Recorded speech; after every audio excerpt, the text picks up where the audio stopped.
Hello and welcome to Aki News, where we tell it as it is, unfiltered and uncensored. Wow, that was fast, wasn't it? And I don't mean my introduction. I mean, in less than a week, Afghanistan was conquered by Taliban, and then ISIS came along, and then Al-Qaeda came along, and now the capital of Afghanistan is in hands of one of Al-Qaeda's members. So courtesy of jihadwatch.org, one of my very, very reliable sources that I check out all the time. So the title of the article says Taliban puts Al-Qaeda-linked group holding U.S. hostages in charge of Kabul security. I don't know if you're all familiar with this name or not. There it is. Khalil Ar-Rahman Haqqani. So, Khalil Ar-Rahman Haqqani is now in charge of Kabul's security. He comes from the family known as Haqqani family or Haqqani network. They have claimed responsibility for some of the deadliest terror attacks in Afghanistan, including the 2008 bombing of a hotel in Afghanistan. Haqqani himself, Khalil Haqqani himself, has been designated as a global terrorist since 2011. And again, he's in charge of security in Kabul. Now, what does that mean? All of the Americans who are trying to get to the airport, the Karzai airport in Afghanistan, in Kabul, they have to get through the security that he has put in place.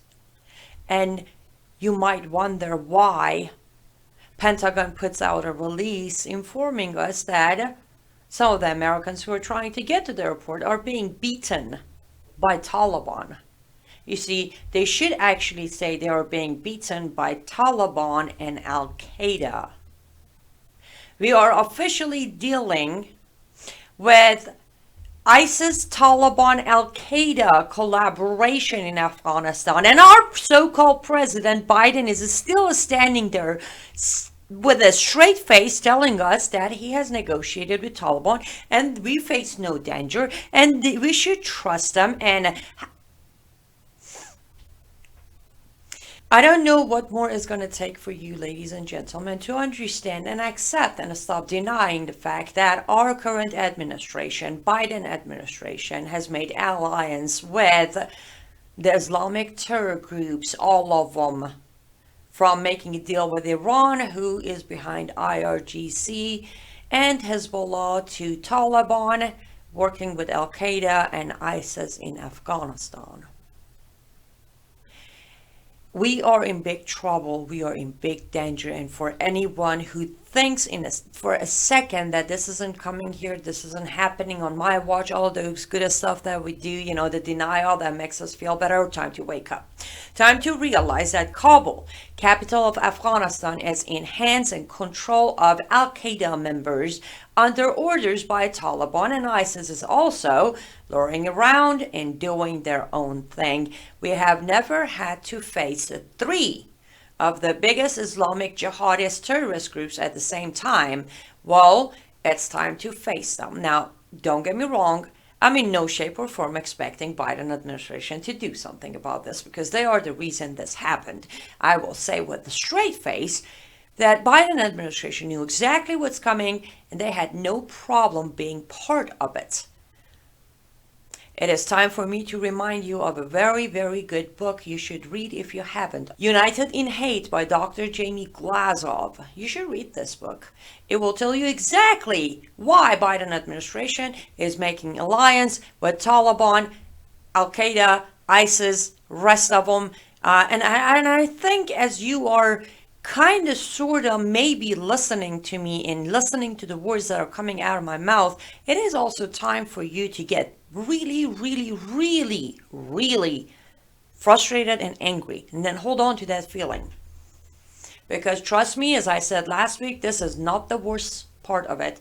They are just getting started, and if we keep sitting back and watching it happen, it's just a matter of time until this is going to be right here in our backyard, and it might be a little too late to do something about it right now. So I am asking you to please get on your phones, grab your phones and call your representative, because as I said, the situation of Americans being beaten by Taliban in the streets of Kabul while trying to get to an airport that apparently is burning now, on fire, literally on fire, the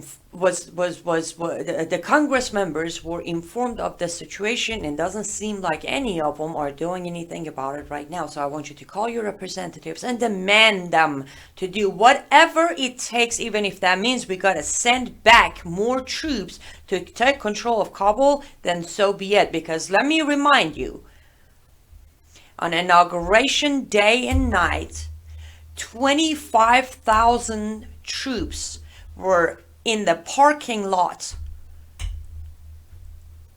in DC to assure safety of Biden. 25,000 troops, but we only have 5,000 troops to spare to safely get our fellow Americans out of Kabul, Afghanistan. I don't buy that for a second.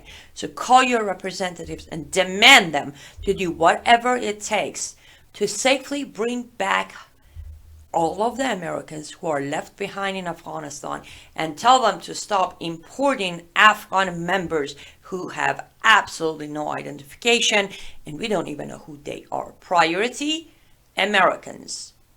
America first. Let them know your policy is America first. And if they're not going to put Americans first, then you will have no choice but to fire them. And they all know what firing them means.